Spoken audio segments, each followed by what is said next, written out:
السلام علیکم ورحمۃ اللہ وبرکاتہ۔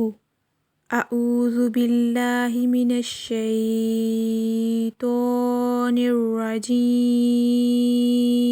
بسم اللہ الرحمن الرحیم۔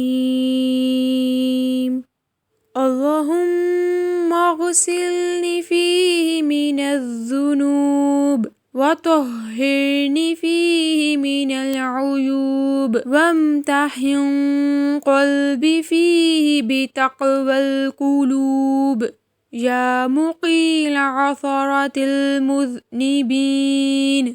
ترجمہ: اے اللہ، آج کے دن میرے گناہوں کو دھو ڈال، میرے عیوب و نقائص دور فرما دے اور اس میں میرے دل کو آزما کر اہل تقویٰ کا درجہ دے۔ اے گناہگاروں کی لغزشیں معاف کرنے والے، ماہ رمضان کے 23ویں دن کا ثواب۔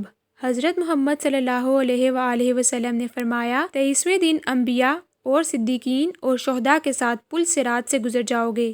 میری امت کے ہر یتیم کو پیٹ بھر کے کھانا کھلانے اور میری امت کے ہر فرد کو کپڑے پہنانے دینے کا ثواب تم کو عنایت ہوگا۔ جزاک اللہ۔ السلام علیکم ورحمۃ اللہ وبرکاتہ۔